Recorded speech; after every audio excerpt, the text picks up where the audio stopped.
আজ যে রায় ঘোষণা করেছে, এ রায়কে বাংলার জনগণ প্রত্যাখ্যান করে।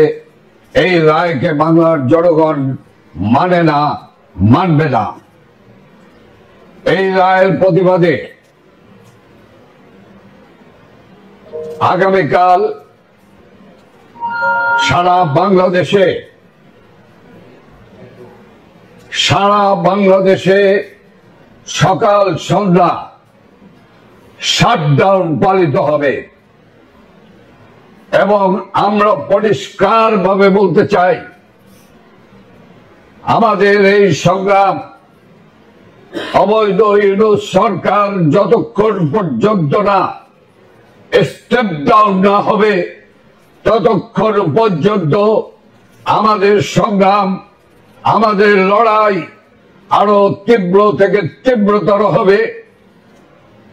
আমি বাংলাদেশের সকল মানুষের প্রতি মাননীয় প্রধানমন্ত্রী, গণমানুষের নেতা, বাংলার অবিসংবাদিত নেতা, জাতির পিতা বঙ্গবন্ধু কন্যা শেখ হাসিনার সালাম এবং কৃতজ্ঞতা জানিয়ে বাংলার জনগণকে আমি তার অভিনন্দন জানাচ্ছি।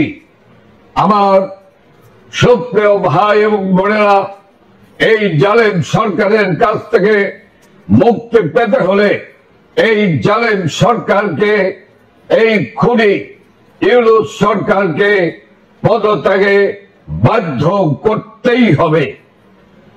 আমি সংগ্রামরত সকল সহকর্মী যোদ্ধাদেরকে বলবো, আমাদের এই সংগ্রাম চালিয়ে যেতে হবে। এই সংগ্রামকে তীব্র থেকে তীব্রতর করতে হবে এবং অচিরেই ইনশাল্লাহ আমরা এই অবৈধ জঙ্গি ইউনূস সরকারকে পদত্যাগে বাধ্য করব। লড়াই এই ইউনূস সরকারকে স্টেপ ডাউন না করা পর্যন্ত আমাদের চলবে, সংগ্রাম চলছে এবং চলবে।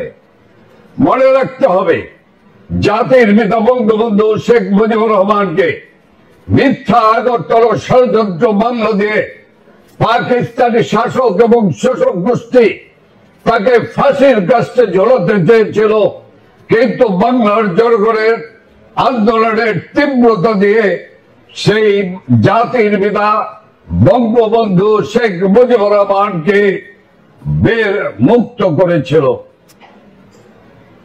জাতির পিতা বঙ্গবন্ধু শেখ মুজিবুর রহমান বাংলা বাঙালির স্বাধীনতা ঘোষণার পরে তাকে গ্রেপ্তার করে পাকিস্তানি কারাগারে আটক করে তার সেলের পাশে কবর তৈরি করেছিল।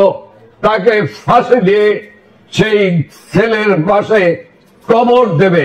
কিন্তু মনে রাখতে হবে, আওয়ামী লীগের নেতৃত্বে দেশ শাসন হয়েছে, দেশ মুক্ত হয়েছে।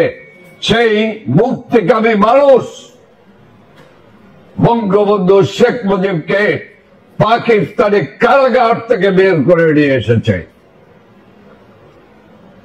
যে রাজনৈতিক যুদ্ধ চলছে, এই যুদ্ধ আদর্শিক যুদ্ধ, ৭১-এর পরাজিত শক্তি, এই যুদ্ধ ৭১-এর পরাজিত শক্তির বিরুদ্ধে আমাদের যে আদর্শিক লড়াই, এই আদর্শিক মুক্তিযুদ্ধের সপক্ষের মানুষদের এই আদর্শিক লড়াই আমাদের চলছে এবং চলবে।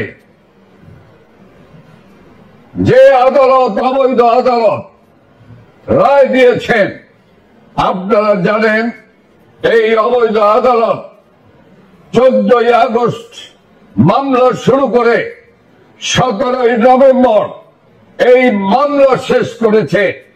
20 দিনের মধ্যে 84 জন সাক্ষীকে সামনে রেখে মাত্র 54 জন সাক্ষীকে হাজির করে 20 দিনে এই মামলা শেষ করেছে।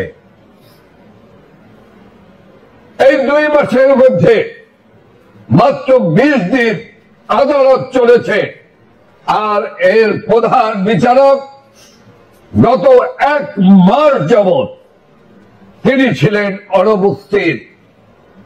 তারপরও প্রতিশোধের লক্ষ্য নিয়ে বাংলার মানুষের প্রিয় নেত্রী, যে নেত্রী এই ধ্বংস হওয়া বাংলাদেশকে পুনর্গঠন করেছিলেন, দেশকে একটি আধুনিক রাষ্ট্রে পরিণত করেছিলেন, উন্নয়নের শীর্ষ পর্যায়ে নিয়ে গিয়েছিলেন, সেই আদর্শে আমাদের প্রিয় নেত্রী প্রধানমন্ত্রী শেখ হাসিনার বিরুদ্ধে যে রায় দিয়েছে, আমি বিচারকদের উদ্দেশ্যে বলবো যে বিচারপতি তোমার বিচার করবে যারা আজ জেগেছে এই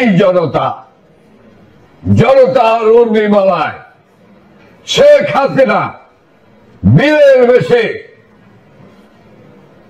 আওয়ামী লীগ এক মহাশক্তি নিয়ে বাংলার জনগণের প্রিয় দল হিসেবে এই বাংলাদেশে ফিরে আসবে এবং ফিরে আসছে। তাদের ঐক্যবদ্ধভাবে লড়াই করুন, সংগ্রাম করুন। আমাদের জয় অবশ্যম্ভাবী। খোদা হাফেজ। জয় বাংলা, জয় বঙ্গবন্ধু।